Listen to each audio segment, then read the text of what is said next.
И здравейте на всички и добре дошли в новото ми видео. Днес ни очаква един брутален ден, като буквално сега излизаме да играем в футбол. Малко преди това ще поработа. След това ще отидем да караме колела по тъмно, човек, на селото ми. Така че ще бъде уникално. И наистина не е за изпускане. Цяла седмица, човек, избягвам да снимам. Цяла седмица. А сега нали уж някаква хелуинска ваканция там есена, не знам как се брои 2 дена, то събота и неделя не ги броиме. И продължаваме. Малко ще ви остава да видите горе-долу как работя върху сайта, като че го забързам, разбира се, няма да ви отекчавам. И почваме да работим.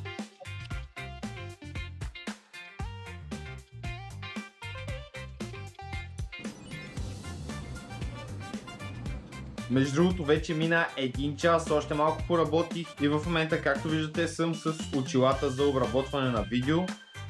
Ето тук може да се види, че в момента обработвам едно ново видео, за което в момента нищо няма да казвам, но може да го очаквате. Ето тук между другото съм си взел и обяд.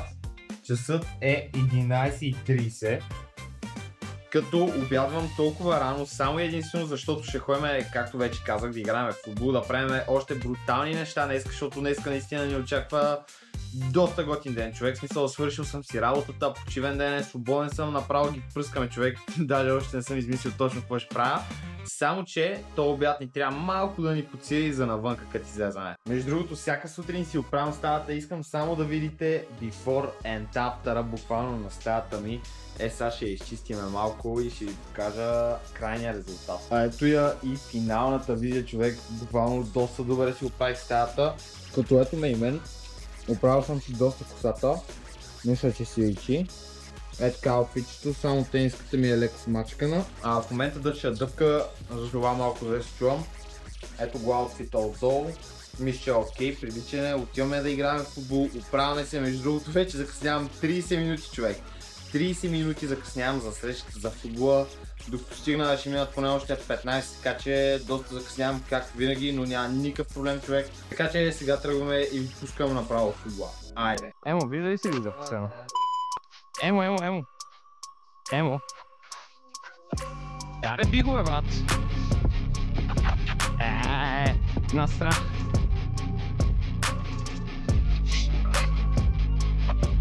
Добре.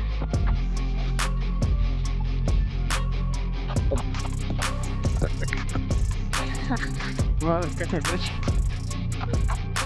Само я върни, бе. Бат, май влизам в лицето. Тук GoPro-то ми стана твърде неудобно за носене и реших да го махна.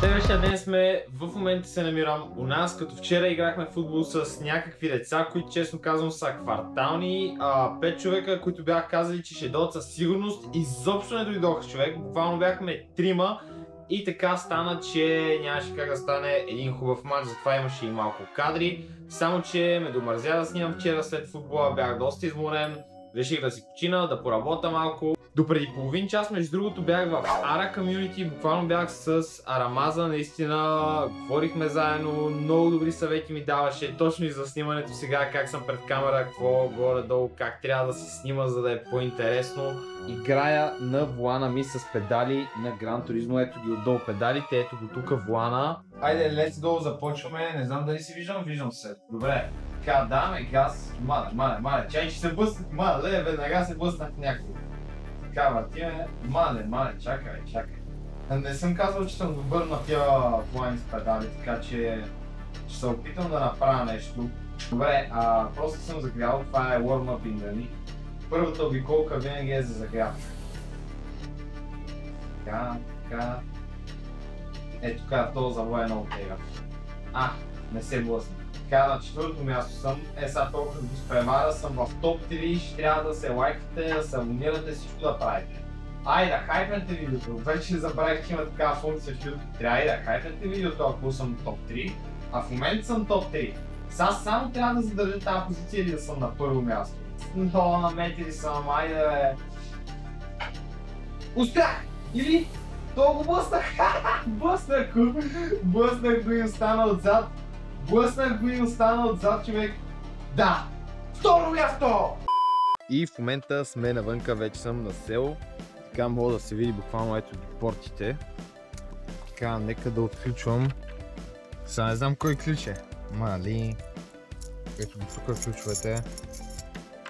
Дали той е? Не. А пак може би ето този. Дали? Той е. Отключих, бе! Оба, най-добрият по отключването, ето я самата къщичка. Така. Няма да правя хаус тур. Между другото не знам как се чувам и камерата не знам как е. Аз понеже съм много умен и реших, че е най-добрата Това беше телефона ми. И реших, че е буквално най-добрата идея да отида да карам колело на село посред нощта, човек. В смисъл, всеки момент ще се стъмни и точно защото посред нощ най-добре се снима, брат. В смисъл, качеството, всичко ще е перфектно. Как? Няма да има никакви проблеми и съответно се прецаках, защото след малко се стъмва. Не го изчислих, че ще стигна късно, защото това е извън София. В момента съм в Петково. И така. Светнах. Да бъде светлина. Ето ги трите ни колела. Сега няма да снимам как ги вада, защото ще е тегало. Така че ги вада, най-вероятно ще трябва да ги помпам и гумите и ви пускам направо, когато вече са готови. Добре, бате, тук сега трябва да напомпам гумата. Айде!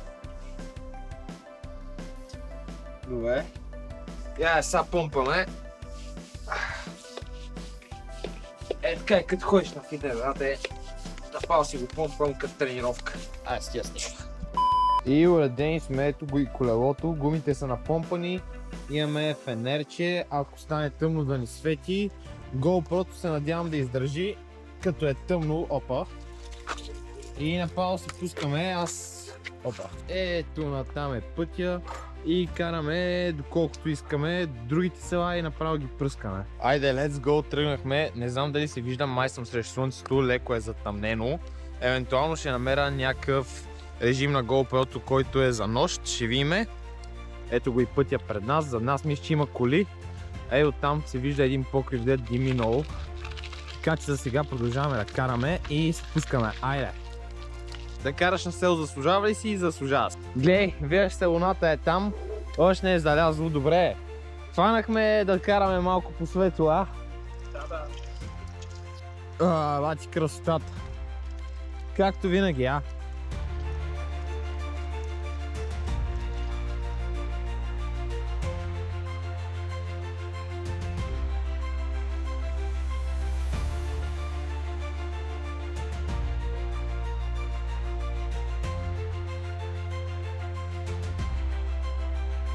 Още се виждам, още е светло, даже в момента залязва. Мисля, че там някъде се вижда, че залязва. И в момента стигаме към първото ни село, Долна Малина, човек. Вече сме изминали разстояние между едно село, което си е доста окей.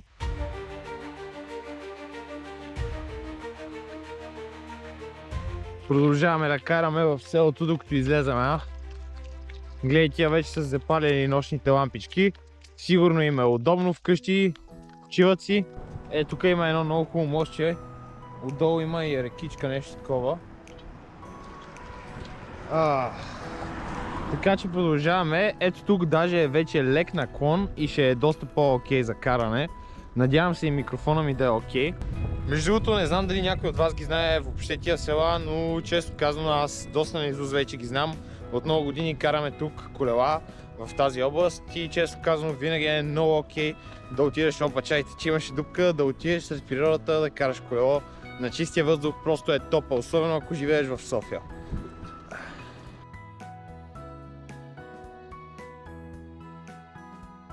Уникален зарез.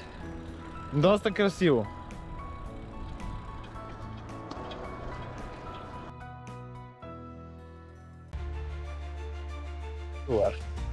Дали съм най-добрият ютубър? Чай, че идва кола. И вече сме в община Априлово, като в момента е пълен мрак навън, човек. Буквално е пълен мрак. Ето натам само показвам, че сме в центъра на Априлово. Само исках да покажа, че си взех едно корни, което никога не съм пробвал. Това с ягода. Надявам се да е хубаво. и да ми хареса. Добре, това е много добро. От 1 до 10 мисля да му дам 9,5 човек, просто е брутално.